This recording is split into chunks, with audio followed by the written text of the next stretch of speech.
Hello friend, Radhe Radhe, Shri शिवाय नमस्तुभ्यम। कैसे हैं आप लोग? उम्मीद करती हूँ कि बहुत अच्छे होंगे। मैं भी बहुत अच्छी हूँ। तो दोस्तों, शाम के बज रहा है 4, 4:30 हो रहा है। यहाँ देखिए, रील बनाने के लिए हम लाए थे अड़हुल का पेड़ का गाछ। रील है मेरा, फूल है गुलाब का, सुगंध लीजिए। बेटी हैं गरीब का, सपोर्ट करिए। ये मेरा रील हम एकदम रियल में अपना वॉइस देकर बनाए हैं। ये कोई जैसे वो नहीं है, होता है ना कि रील देखें और उसी को दूसरा के वॉइस पर बना देते। नहीं, मैं रियल वॉइस में, अपना वॉइस में बनाई हूँ। इस पर जाकर देखिएगा और सपोर्ट करिएगा। तो कैसा लगेगा, अच्छा लगे या बुरा लगे जरूर बताना आप लोग। एक टॉपिक पर मैं बात करना चाहती हूँ। थंबनेल देख के आप लोग को पता तो चल ही गया होगा कि मैं किस टॉपिक पर बात करने यहाँ आई हूँ। जैसे कि मुझे तो उसमें बोलना नहीं चाहिए, उस कैटेगरी की मैं काम नहीं करती हूँ। मैं अपना दिखाती हूँ ब्लॉग। तो मेरा ब्लॉग में ही इंटरेस्ट रखना चाहिए। लेकिन हम उन सब का वीडियो देखते हैं तो मुझे भी कुछ बोलना फ़र्ज बनता है। आज बोलने वाले हैं गोरखपुरिया भौजी के बारे में, और उनकी ननद सरोज निषाद ब्लॉग्स बनाती हैं। जिसे बहुत पहले, मैंने 2-4 साल पहले उनका पति जैसे कि छोड़ दिए थे। वो अपने मायके में रह रही थी। हाथ दुखा जाता है दोस्तों, कर रही है। छोड़ दिए थे तो अपने मायके में रहती थी। तो वहाँ से बहुत बुरा स्थिति में आई थी। उनके घर वालों बहुत टॉर्चर करते थे, तो इस वजह से वो पगला गई थी। भाई कोई भी बहू पर अत्याचार करता है तो बहू को बस दिन रात घर में रहना होता है। वो सोच सोच के बहुत डिप्रेशन में चली जाती हैं। तो ऐसे नहीं करना चाहिए, इस बात से हम एग्री नहीं हैं।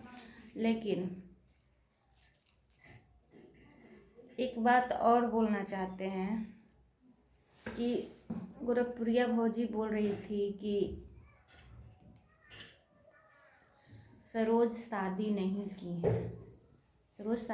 की हैं। सिर्फ अपने पति को जलाने के लिए सिर्फ वीडियो में उनको लाती थी। जो जेंट्स थे वो शायद दीदी के देवर थे कि कैसे थे, कोई रिलेशनशिप में थे। चाहे कुछ भी हो, चलिए मान लेते हैं, ऐसा भी हो सकता है। कोई सोचता है कि चलिए ऐसे करेंगे तो फिर सुधर जाएंगे, तो मुझे फिर से अच्छा से रखेंगे या बुला लेंगे। तो ऐसा नहीं होता है। जेंट्स चाहे कितना भी अपने पत्नी से नफरत करे, लेकिन वो नहीं चाहेगा कि मेरी पत्नी किसी और के साथ रहे, किसी और के साथ बोले बतियाए या रहे। इससे उनका दिक्कत होता होगा। लेकिन उन भाई को भी समझना चाहिए, जिससे वो भाई का डेथ हो गया, इस दुनिया में नहीं रहें। मैं उनको बुराई नहीं करूँगी क्योंकि इस दुनिया में अब नहीं रहें, लेकिन थोड़ा सा उनको भी अच्छा से रहना चाहिए। अपने बाल बच्चा, पति पत्नी को समझना चाहिए। अगर समझते तो पत्नी दूसरी की द्वार पर नहीं रहती। किसी बेटी का शौक़ नहीं रहता है कि वो अपना मायके में रहे। जब शादी हो जाता है तो उनका ससुराल ही सब कुछ हो जाता है। तो अपना मायके रहती थी, फिर मायके में कहाँ किसी का गुजारा होता है, तो फिर अपन कहीं डेरा लेके रहने लगी। फिर पता चला कि शादी कर ली, बहुत दिन तो चेहरा नहीं दिखा रही थी, लेकिन बाद में फिर दिखाई। अच्छा ये बताइए आप लोग, चलिए सब कुछ हटाइए, एक बात बताइए कि अगर वो शादी नहीं की थी, सिर्फ वीडियो में लाती थी दिखाने के लिए, तो रात में भी, रात का भी दिखाई हैं ब्लॉग, तो रात में कोई रहता है साथ में? वीडियो तो चलिए बनाती हैं, तो चलिए ठीक है, यहाँ तक तो ठीक है। इसमें थोड़ा थोड़ा गोरखपुरिया भौजी भी झूठ बोल रही हैं और सरोज निषाद भी झूठ बोल रही हैं। ज़रूर कोई बात है, ये नहीं हम बोलेंगे कि शादी कर ली हैं या करने वाली होंगी, चाहे कर भी ली होंगी, कोई इसमें दो राय नहीं है। कोई भी लेडीज़ सोचती है कि अगर किसी के सहारा नहीं मिलता है तो सोचती है कि किसी से शादी मैं कर लूँ ताकि मेरा बच्चे को देखभाल करने के लिए सहारा मिल जाए। हर लेडीज़ के पीछे एक जेंट्स का हाथ होता है, जिससे सहारा होता है जेंट्स। हर किसी के पत्नी के लिए, बाल बच्चा के लिए सहारा होता है। लेडीज़ चाहे कितना भी तेज हो, चाहे कुछ भी हो, लेकिन पति अगर नहीं है तो सब बेकार हैं।